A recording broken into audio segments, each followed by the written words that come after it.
So people go down the street, get on a bus, take the bus down to the railroad station, hop on the train, where they're going, and it was amazing how much better it made it. I was like, that's a dedicated fan base. See, I didn't even know that expansion did that it simulated that level of, like, so trains would just, like, run into each other at an intersection and get, like, stuck, or what was wrong with it? No, what was happening was that the people going to work were, the way it was figuring out what the best way to go to work was not taking advantage of all the mass transit systems to its max potential. And I can't tell you exactly why, because I'm not a guy who understands, like, I'm not into, like, figuring out the algorithms or, like, the pathing logic or whatever it was, but you'd see people, like, coming out of their house and ignoring bus stops and not using the mass transit that was there, or using a bus and not going to the stop that they should. So lots of, like, really unscrupulous taxi drivers taking them, like, all the way around the city. Yep. Well, I don't know. I mean, that sounds kind of like life in San Francisco. I think I'll skip the train. It's not very reliable. I'll just take a taxi.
But I think that's the big deal for me, is like how cool how the game system got more and more open to allow things like, you know, the ability to import maps, the ability to bring in these new structures, the people inside, like, tinkering with the game engine to fix the pathing mechanics and stuff, and all of that going on is just, I think that's one of the reasons it became. Did you find yourself watching the traffic patterns at all? Because that level of simulation to me seems like almost too much. Like, I'm paying attention to so much in my city that am I actually going to watch someone get in a car and go to work? And does that even matter to me? Yeah, no, I wouldn't look at it like that. I mean, that was one of the conveniences of having the Rush Hour Pack, where you could click on the house and you could see the path they were taking. But I mean, yeah, it was cool. I mean, I won't deny the fact that part of what's interesting to me about SimCity is, you know, as some people may or may not know, my degree is in landscape architecture, so I've actually taken the city planning courses. So I mean, it's sit there and experiment with theoretical city planning stuff and see whether it works and how those layouts might influence what people do. So how accurate is it? Like, as someone who does have this degree, well, is it, like, broken? No, it's not broken by any stretch of the imagination. It's not always a very accurate representation, because it's very difficult within the structure of a game that has to have rules to pull out the complex set of relationships that make multi-use development work.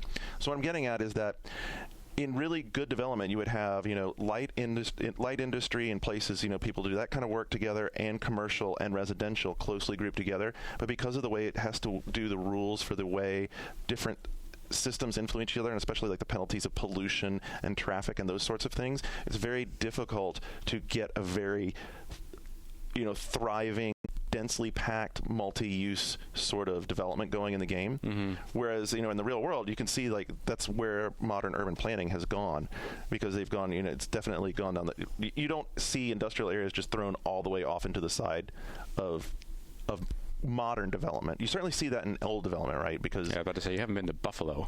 Right, and old development was like that, and it mirrors that really well. It's just very hard to do, like, the latest sort of cutting edge thought, and not cutting edge, but, you know, the modern thinking as far as, like, you know, multi-use and how you bring all these different people and uses together. Well, and it ultimately has to be a video game, right. So it has to follow simplified rules, and you can't take into account other things that affect city development, like politics and things like that. I mean, those are just beyond the bounds of what it does. But one thing that I feel that really works about SimCity is that it does kind of have this logical adherence to real world rules, and it sticks to those. No, I think I agree. I think that is why it works. I mean, that's like, so you're asking specifically about like the urban planning. In general, as a game, it works because it does give you those set of structured stuff that makes sense that you can instantly click to and say, yeah, so like a real world would be like that. But you wouldn't teach a course with it. No, I wouldn't teach. No, but I think you could use it as kind of like, an example. Give kind of a simplified application, and then extrapolate more detailed teachings from those elements of the game. What was the was it an oil company? There was some oil company that commissioned Will Wright to build. I don't know which company it was, but I know what you're talking about. I don't want to say Exxon if it's not Exxon, but some oil company commissioned Will Wright and his team after SimCity to make Sim Refinery, which was going to be used basically to teach their accountants how the refineries worked, and it was going to be just a company learning tool. So I was just wondering if that's kind of cool. Yeah, I would think that on a smaller scale you probably could do it. I mean, one of the things that definitely throws a wrench into using it would be the scale that everyone grows their cities to. When you're talking about that degree of size, that scope, the number of interactions. Even for a current cutting edge computer, if you were really, really burrowing down and calculating all those interactions, it would be unbelievably convoluted trying to get all that cycled. City. Yeah, I mean, it would be incredibly hard to cycle. Well, and I think you find that when you look at the other sim games that take on different scales, there are different layers of abstraction. Like with Sim Earth, everything is very, very generalized. You really, if I'm it's been a long time since I played, but if I recall right, you don't really get into extreme specifics with Sim Earth. It's more about general systems and just the way large-scale objects and things like the atmosphere work with one another. Even Spore compartmentalizes everything. Like not every layer of existence in the universe is being simulated at the same time. Did you guys ever do Railroads? Do Railroads the game? Yeah. Like the exclamation point? Or like in my garage? No, like Sid Meier's stuff. No. See, that was a really interesting take on the sim idea as well, right? Because it was all built around building, the empire, but it had the same sort of thing where you're building railroad empire and you're, nurturing different systems, and it's an interesting take on the same sort of sim thing.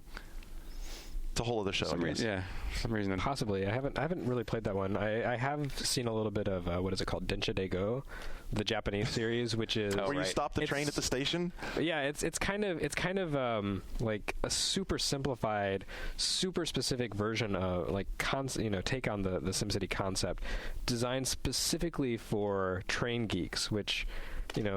Based on the Tokyo rail system, people really get into the specific trains there. But just the fact that you can take the concept of SimCity and apply it to such specific, very niche approaches is really interesting. It really shows the versatility of the game. So, Ryan, you were totally a SimCity, just the original guy on NES. Super NES. Super. Yeah. Which one was your favorite? The DOS one. So I dabbled in all of the latest. Like, I dabbled in 2000 and 3004, but I never got into them nearly as much as I did the first one. Yeah, when I mostly played Super NES. Yeah, I was really into 2000, and then 3000 was sort of disappointing, but I think that was possibly because... Does anyone remember when they were first gearing up to do 3000? Because remember, it was a long time between 2000 and 3000, like 6 years, right? And they were first gearing up to do 3000. It was going to be the first one in 3D. Do you remember that? And they had like that fantastic, they were showing those screens, and they had like even a video of the camera coming down through the street and all these great 3D interactive environments and stuff. And finally, I guess they were like, 3 years into development when they were like, we can't make this shit work. This is not going to happen. And then he started over and did 3000. And I didn't think 3000 turned out that well, but 4 is the one I played the most. I mean, I really enjoyed 4 a lot. Like, for all the things we talk about with community involvement, and then I also like the idea of, building cities on a grid and be able to link them together and share resources. Like, you haven't got to, down to the point where I had, okay, this city over here is going to be a bedroom community over into this bigger city, and this is going to be an industrial city. It's I liked that next layer of thinking, too. I thought that was cool. Did you like having to lay freaking water pipes all over the place? No, not really. I'm not big on that. That was where it lost me. Yeah. Which was the first one with water pipes? Was that 2000? 2000? Yeah. So how did each of the sequels build on the original SimCity? Because I never really messed with the sequels that much. Like SimCity 2000, what did that add over the original SimCity? Each successive one basically brought more infrastructures.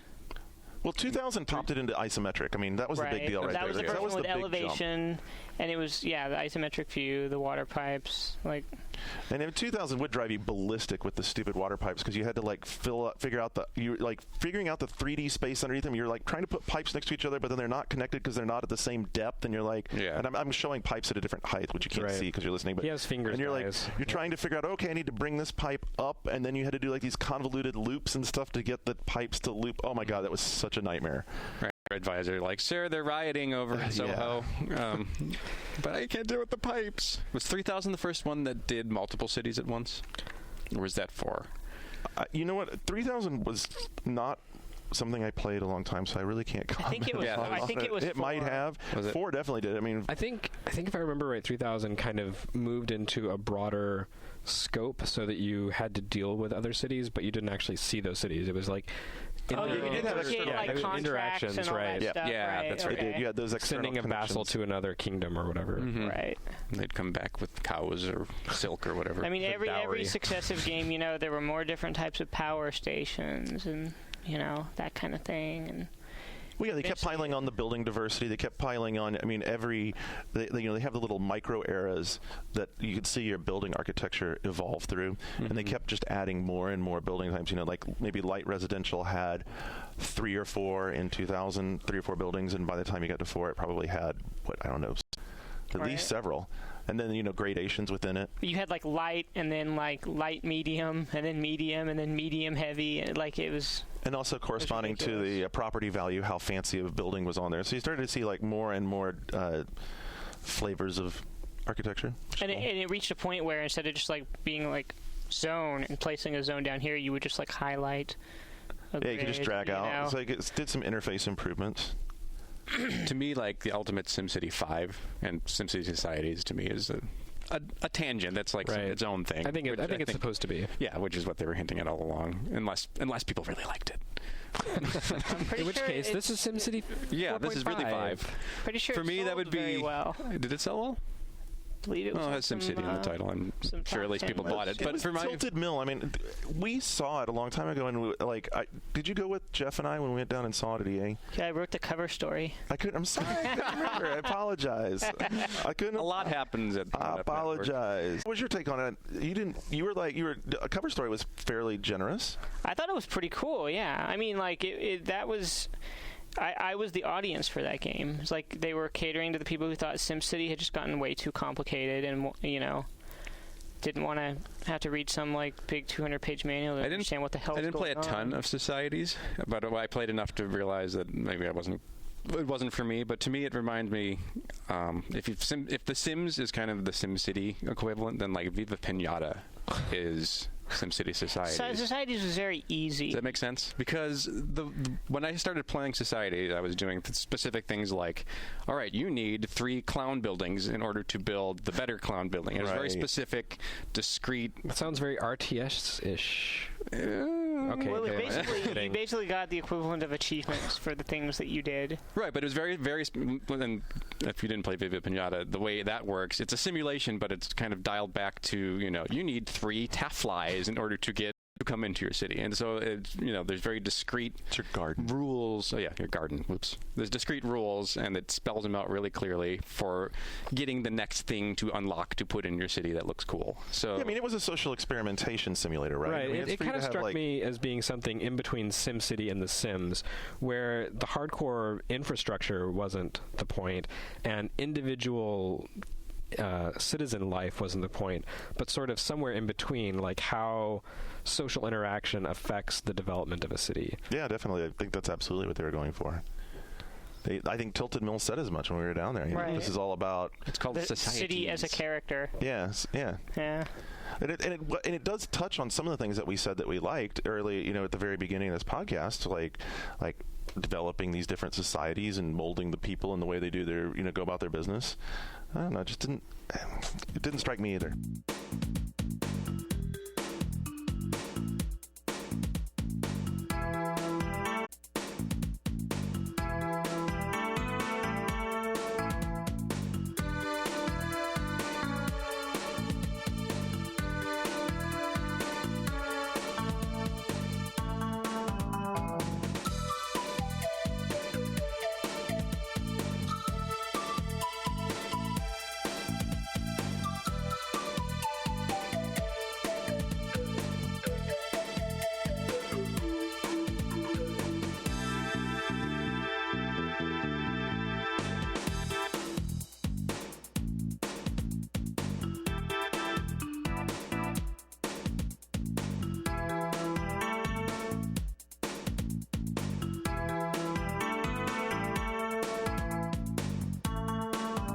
kind of. What would you do for 5? For me, I think the ultimate thing that they haven't done yet is time.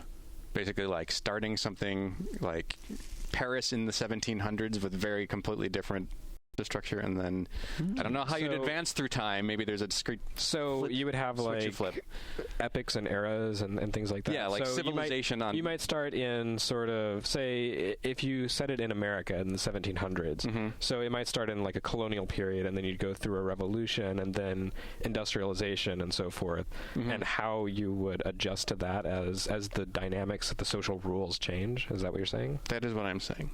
That's kind of cool. I don't know how I do that. That's why I'm not working on SimCity 5. But that is hey, guys, do that. I think that's the next step. And maybe dialing back some of the water pipe layering.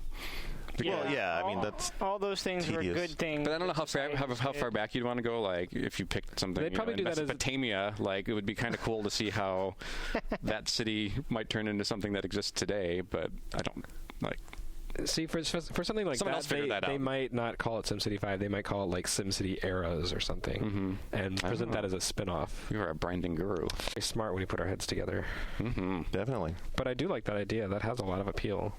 So. And I think there are games that already do that, and since I don't really get into the sim games, I can't really. Right. I mean, like Civilization obviously does do that, but you're not.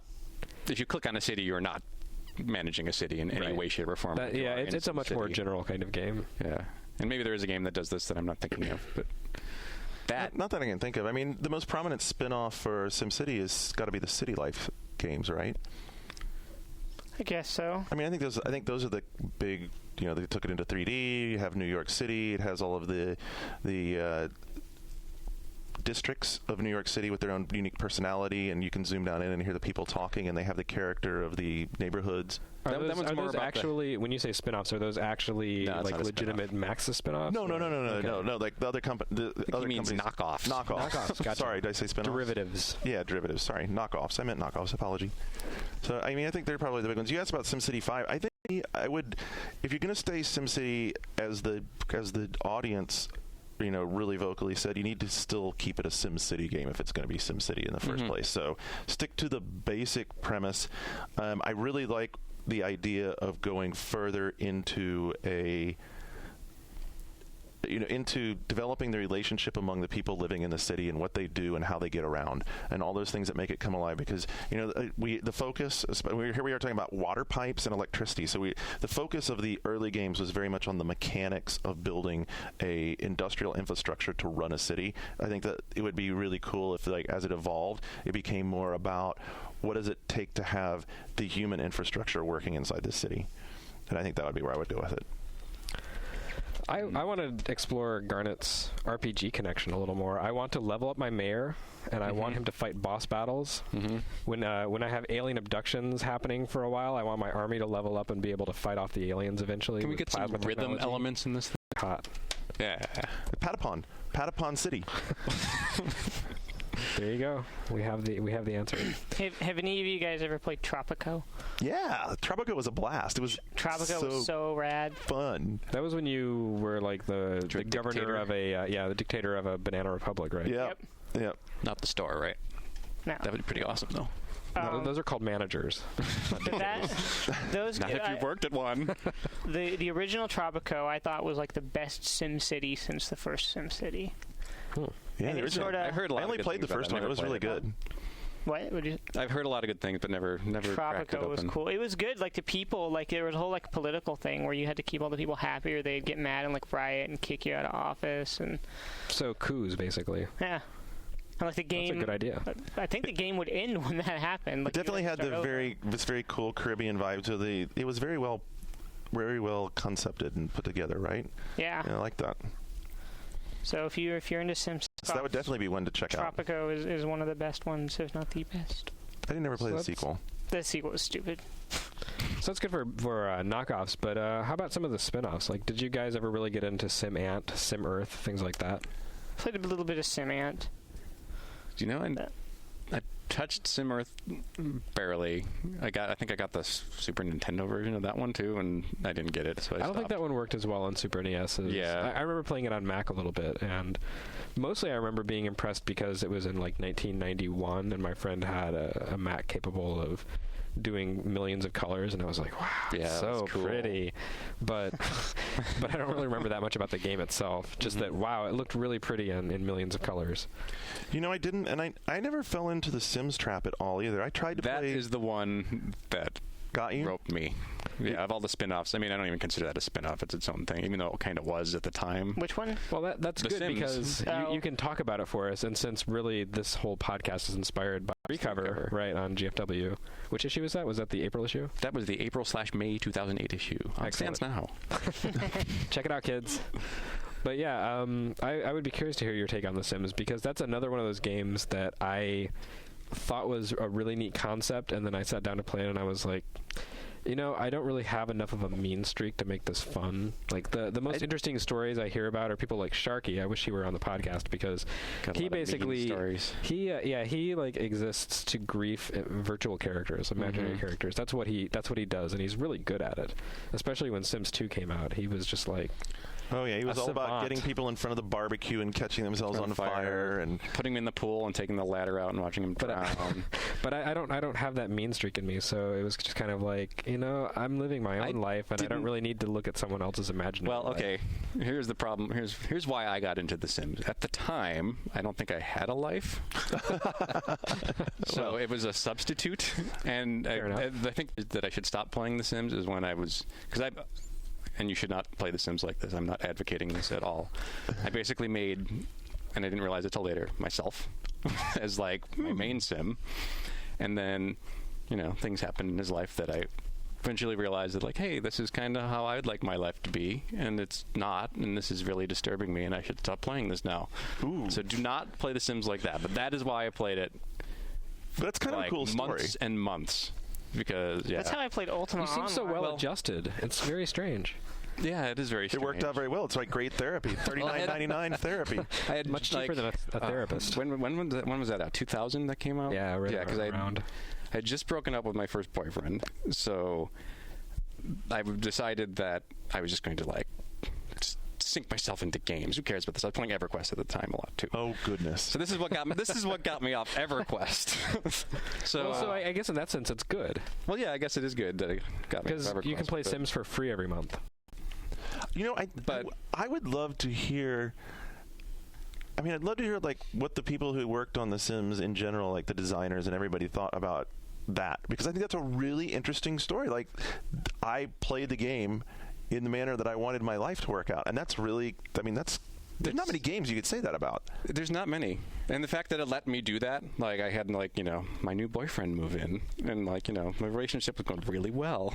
But then you learned what time management. See, the thing for me that didn't click about The Sims was you learned what time management decisions to make, and I was like, I don't want to sit here and have to decide to go clean the fucking kitchen before Well, here's I how go you to work. Here's how you play it. Take your own Here's the other angle to it is there is a ton, and especially in the first Sims, there's a ton of cleaning up the house and going to the bathroom. Just like It was brutal. the level of that is way beyond what actual humans have to endure. Like, you know, the moving of the dishes and the horrible pathfinding from your counter to your sink would take 4 hours to get your table clean. It's like I don't have time to get up in the morning and get a shower So in the I'd kitchen make before I go to work. I made a Really? roommate specifically to handle that. She was basically the live-in maid.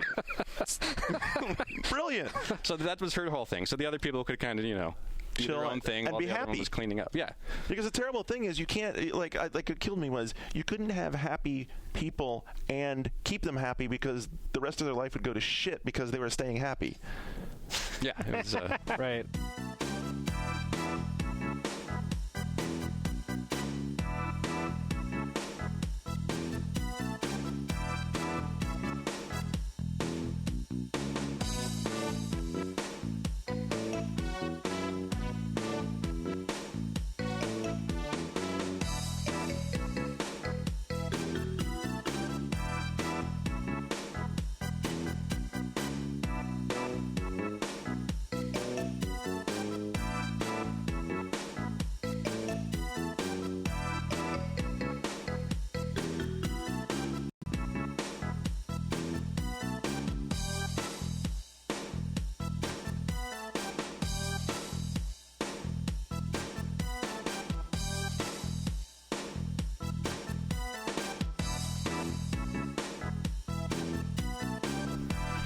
was this horrible catch-22 you got. And it was very much a plate-spinning game if you let it be. And, like, you didn't really get to be able to explore relationships or, whatever until you bought a bunch of cool stuff. Right. So if you bought, the best television, suddenly it only took, 30 seconds to fill your fun meter instead of, which is kind of 4 weird hours. because there's such a liberal sensibility about SimCity. It's more about, like, the kind of left-wing sensibilities, whereas The Sims is kind of like this materialism. It's like the exact opposite message. It was a very materialistic game. Oh, yeah. And actually, they're totally consumer-driven, Rod right? Humble, the Sim Studio director who's working on Sims 3, not Will Wright, by the way, kind of made a point when we were story that materialism was indeed a big part of it, and they're doing some stuff with, how these, the comfort bar and the bladder bar are handled, so you don't have to worry about buying great televisions to get to the next relationship stage. So materialism is kind of a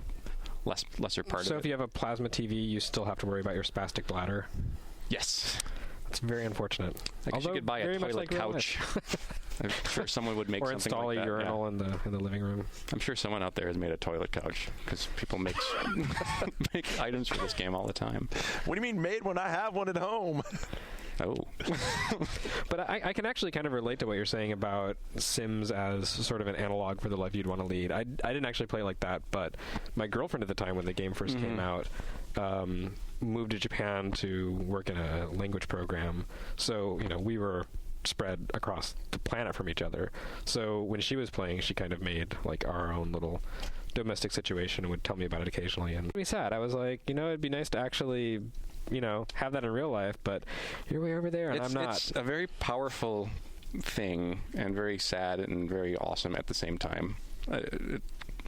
I've honestly never had, aside from like the few really awesome MMO experiences I've had, never had like that much of a connection to a game I've been playing before. So, however sad or whatever it is, it happened. It also is unique because it had a fantastically balanced appeal between men and women, right? I mean, that was always one of the big things, is that it had this huge... Oh yeah. Well, it was one of the original casual games. Like it was one of the games that but really. It's not casual at all, really. But by casual, I just mean like it kind of broke down that barrier between games and hardcore gamers. Right. All of a sudden, it was. You don't mean casual 5 minutes of play while you're at work. You mean? I mean, it appeals to people who don't think of themselves as gamers. Yeah. Like your mom doesn't think of herself as a gamer, but she might enjoy The Sims, or it's not just limited to women either. Men who don't normally play The Sims video games might be into The Sims too. It just has that. Well, it's because it was such a, like you said, such a diverse game, right? That people could do what they wanted to with it. So I think you had, and this is going to be very much stereotyping, but there's some grain of truth in it, I think, is that like a lot of the stories that I hear on the male side of it are the Sharky sort of stories, like I put people inside a room with no doors and watch them poop themselves to death and all that kind of stupid crap, right? Whereas my niece played the Sims just religiously, and I would talk to her on the phone and she would be telling me about her Sims life, and she was so into it because it had enough of the contact with real decisions in life, and she was at a formative time too. She was like in her late teens, getting ready to go to college, all that kind of stuff, thinking about what her life as an adult was going to be like, and was very much wrapped up in what do these adult Sims do all day? What does their life become? How does it impact them? So you're basically saying that women engage in substantial activities and thoughts, and guys are just jerks, basically. Idiots. Like real life. Yeah, very much. It's a real life thing. There you go. But a lot of the appeal did have to do with the fact that it was not a strictly goal-oriented experience. Like I said before, that's why I have trouble getting into it. But for a lot of people, it takes off the stress of having to, surmount that next obstacle in the game, because the obstacle is such a low bar. You need to go to work and earn a little more money and buy the nicer couch or whatever. It's not, a matter of twitch skill or reflex. Right, and you could take grinding for levels. As much time or as little time as you want. Right, and so it doesn't have that intimidating, this is a video game feel about it. It's almost like a virtual toy, except it has an amazing amount of depth compared to what people normally think of as virtual toys. And the second one, Sims 2, is when they actually started to add some of these goals and actually give you a time limit because your Sims were going to age and die. So what they did is they added this wants and fears systems. Basically, when you pick a character, when you make your character, you also give them like life aspirations, which is, hey, I want to be rich, or hey, I want a really great family. And what would happen to your character is this little slot machine at the bottom. And I think there were 3 good slots and 1 bad, and they would just kind of flip around, and you'd have 3 goals you would want to accomplish and 1 thing you'd want to avoid, like the plague. So if you were like the ultimate Casanova, if that's what you picked, like the romantic path for your sim, you would have, want to kiss a girl. Okay, fine. Want to go to the restaurant with the girl. And then the fear would be, rejected, doesn't want to go to bed with me. So then your mood would drop terribly. So then you did have this goal system where it was an opt-in kind of system. Right. But the interesting thing is that when the Sims games have gone to console, they've become extremely goal-oriented and become not fun at all. I don't like any of the console Sim games. See the herbs. Oh, the herbs are the worst. Oh, the herbs. For a lot of reasons. I thought, just in concept, the fact that it has a Z at the end, makes me never want to play the herbs. Oh my God, you don't. Trust me, as someone who reviewed it, you absolutely. I know I played the herbs. I blocked it out. I think we've all had to deal with it in our career. But no, that seemed like a good Sims, idea, because like taking the suburban Sims and just transplanting to a city, that's a fine idea in its own right, but then they changed so much of how the game works. All of a sudden it stops being about just having a life and becomes about going out and doing specific goals, and it still maintains the things like the need for rest and the need to use the bathroom or whatever. Right. So you're constantly caught in the cycle of barely being able to accomplish anything in a given day, because you can do so much before all of a sudden your meters drop and you have to go back home and sleep and use the toilet and whatever. Mm-hmm. And it just becomes incredibly tedious. It's just like this padded out gameplay. You're trying to accomplish something. You have a definite goal, but the means by which you get there, the process is so tedious and so not enjoyable. It really strips the fun out of the entire game concept. And that's more a problem with the herbs than with like the Sims for GameCube or whatever. But that element is still present in the console. It really detracts from them. Yeah, and then also the herbs goals were so just not something I cared about. It's like, I want to hang out with Britney Spears. And it's like, that's okay. Snap. Burp, burp, burp, burp, burp, burp. Is that Simlish? Simlish, whatever. Oh, yeah. Yeah.